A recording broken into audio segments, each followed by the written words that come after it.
कभी कभी मैं अपने आप से पूछता था कि भूत होते हैं या नहीं, तो मेरे अंदर से दो जवाब आते। एक कि होते हैं और दूसरा शायद नहीं होते। ये शायद मैं इसलिए कहता कि भूतों का होना मैं कुछ कुछ मानता था, क्योंकि अक्सर मैंने अपने गांव में लोगों को काली माता के पूजा स्थान पर गिरते पड़ते लौटते और उछल कूद करते देखा था।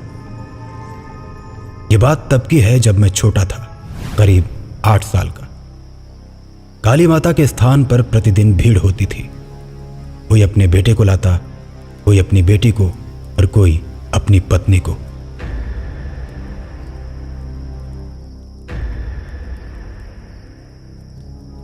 ये लोग जब आते तो एकदम शांत रहते और हमें देखकर पता चल जाता कि इन्हीं को भूत पकड़ा हुआ है। लेकिन जैसे ही वहां के तांत्रिक कुछ मंत्र पढ़ते तो शांत लोगों में अचानक से शक्ति आ जाती। कोई जोर जोर से चिल्लाने लगता, कोई पूरी शक्ति के साथ अपने हाथों को पीटने लगता, तो कोई जोर जोर से हंसने लगता। और फिर तांत्रिक उन सभी से सवाल पूछते। सभी के शरीर पर अलग अलग तरह का भूत होता। कोई भूत रोते हुए जवाब देता, कोई हंसते हुए और कोई गुस्से में। फिर थोड़ी देर के बाद सब धीरे धीरे शांत हो जाते। सबके शांत हो जाने के बाद पूजा खत्म हो जाती और फिर सब अपने अपने घर जाने लगते।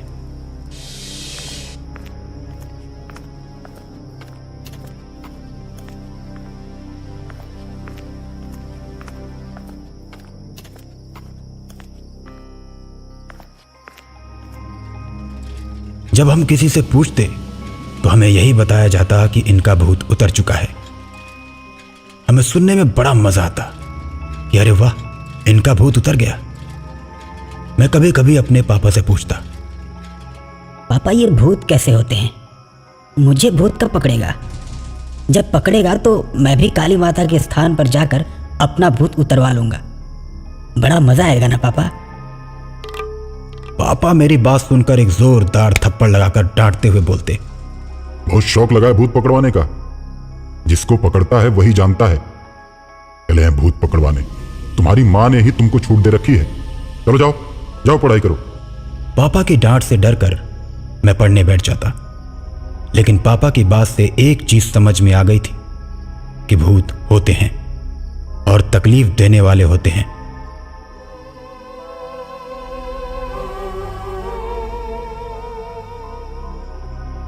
उसके बाद से मेरे दिमाग से अपने भूत पकड़वाने का ख्याल निकल जाता है। और आज 18 साल बाद मैं 26 साल का हो चुका था और पास के ही चीनी मिल में क्लर्क की नौकरी करने लगा था। एक दिन मैं मिल से अपनी ड्यूटी खत्म करके घर आ रहा था कि मुझे सिगरेट पीने का मन हुआ। मैंने अपनी मोटरसाइकिल रोक दी और सिगरेट पीने लगा। खुले आसमान के नीचे सिगरेट पीने का मजा ही कुछ और होता है। मैं सिगरेट के धुएं उड़ाता जा रहा था कि तभी सामने के पेड़ पर मुझे खट खट की आवाज सुनाई दी।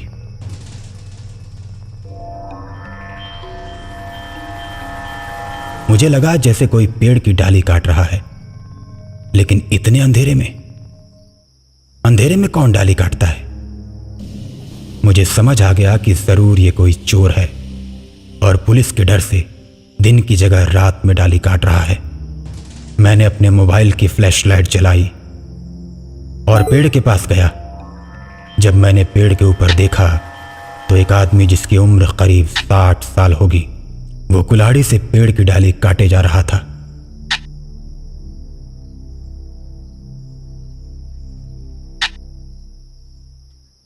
ये देख मुझे बहुत ही अजीब लगा। मैंने उस बूढ़े आदमी से कहा, ओ भाई, तुम पागल हो क्या जो रात के अंधेरे में पेड़ काट रहे हो? उल्टा कहीं तुम्हें ही ना चोट लग जाए। मेरे इतना बोलने के बाद भी वो आदमी कुछ नहीं बोला और पेड़ काटने में लगा रहा। मैंने फिर एक बार उससे पूछा, भाई कौन हो तुम? ये रात में पेड़ क्यों काट रहे हो? मैंने थोड़ा इंतजार किया कि कोई जवाब आएगा, लेकिन उस आदमी ने कोई जवाब नहीं दिया और पेड़ काटता रहा। फिर मैंने गुस्से में कहा, बहरे हो क्या? सुनाई नहीं देता तुमको मैं क्या पूछ रहा हूं? इस बार उस आदमी ने मेरी तरफ मुस्कुरा कर देखा और फिर पेड़ काटने में लग गया। मुझे बहुत बुरा लगा। ओ भाई, कुछ बोलोगे कि नहीं? क्यों काट रहे हो रात को पेड़? वो आदमी अब मुझे ही देखे जा रहा था, लेकिन पेड़ काटना बंद नहीं करता है।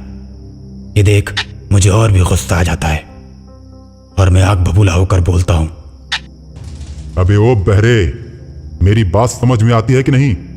क्यों काटा रात को पेड़? देख मुझे गुस्सा मत दिला। लेकिन वो आदमी पेड़ काटे ही जा रहा था। उसके ऊपर मेरी किसी बात का कोई असर नहीं हो रहा था। अब मुझे अपनी बेइज्जती महसूस हुई और मैंने एक पत्थर उठाया और उसके ऊपर फेंका। वो पत्थर सीधे उसके सिर पर लगा। उसका चेहरा गुस्से से लाल हो गया।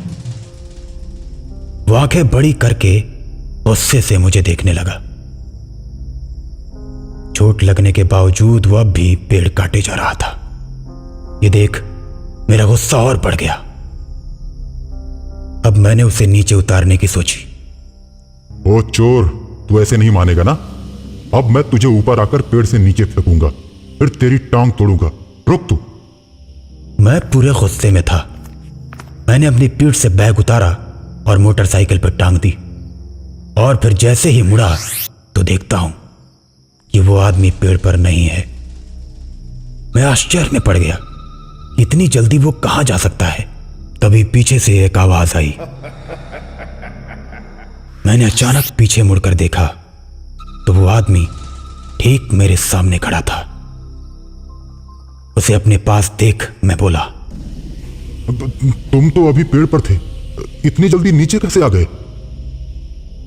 तुम कह रहे थे ना कि अभी ऊपर आकर पेड़ से नीचे फेंकूंगा, फिर तेरी टांग तोड़ूंगा, इसलिए मैं नीचे आ गया।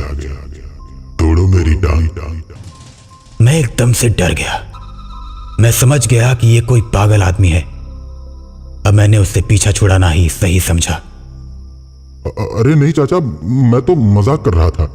जाइए जाइए जाइए, आप जाकर पेड़ काटिए। लेकिन मैं मजाक नहीं कर रहा। तोड़ो मेरे पैर, तोड़ो। अब मैं समझ चुका था कि इस आदमी से पीछा छुड़ाना ही अच्छा है। मैं अपनी मोटरसाइकिल की तरफ बढ़ा और जल्दी से मैंने अपनी मोटरसाइकिल स्टार्ट कर दी। लेकिन मैंने मोटरसाइकिल के शीशे में देखा कि वो आदमी कुल्हाड़ी लिए मेरे पीछे आ रहा है और वो जैसे ही मेरे पास पहुंचा उसने मेरे ऊपर कुल्हाड़ी चला दी। मैंने मोटरसाइकिल छोड़ दी और हट गया।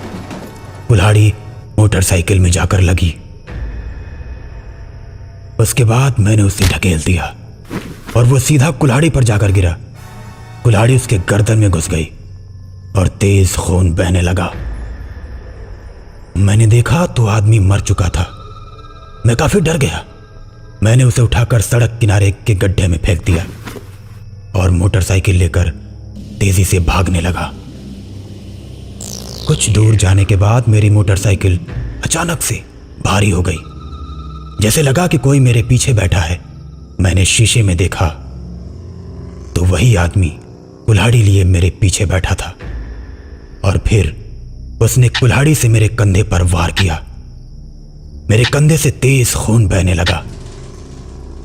अब मेरी मोटरसाइकिल लड़खड़ाने लगी, लेकिन वो आदमी वार पर वार किए जा रहा था कि तभी मेरा संतुलन बिगड़ गया और मैं गिर गया। थोड़ी देर के बाद मेरी आंख खुली तो मैंने देखा कि वो आदमी सड़क पर गिरे किसी आदमी को कुल्हाड़ी से काटे जा रहा है, जैसे वो कोई लकड़ी हो। मैंने ध्यान से देखा तो वो मैं ही था। उसको मारने के लिए मैंने अपनी मोटरसाइकिल की टूटी हैंडल उठाने की कोशिश की, लेकिन नहीं उठा पाया। फिर मैंने अपने आप को छूना चाहा, लेकिन नहीं छू पाया। अब मैं समझ गया कि मैं मर चुका हूं। वो आदमी बेरहमी से मेरी लाश को काटे जा रहा था कि तभी सामने से पुलिस की जीप आ जाती है और वो आदमी गायब हो जाता है। पुलिस वाले जीप से उतरते हैं। लाश को देखकर दरोगा बोलता है, ओहो, इसको तो किसी ने बड़ी बेरहमी से मारा है। सर ये किसी इंसान का काम नहीं, ये बूढ़े सरयू बढ़ई की भटकती आत्मा का काम है। उसी ने काटा है इसे। तुम जानते हो कि ये सरयू की आत्मा का काम है? सर ये सरयू बढ़ई बहुत ही सज्जन आदमी था। किसी गरीब के घर कई सामान तो ये बिना पैसे के ही खुद बनाकर दे देता था। खुद ही पेड़ काटता और सामान बनाकर लड़की वालों के घर पहुंचा देता। लोग तो इसे गरीबों का भगवान कहते थे सर। लेकिन एक दिन ये लकड़ी काट रहा था कि तभी कुछ बदमाशों ने इसको पकड़ लिया और इससे पैसे मांगने लगे। उनको लगा कि ये लकड़ी का सामान बनाकर खूब पैसे कमाता है। उसने मना किया और बताया कि भाई मैं लोगों की सिर्फ मदद करता हूं, कोई पैसे वैसे नहीं कमाता। तो उन बदमाशों ने उसे मार दिया और पेड़ पर लटका दिया।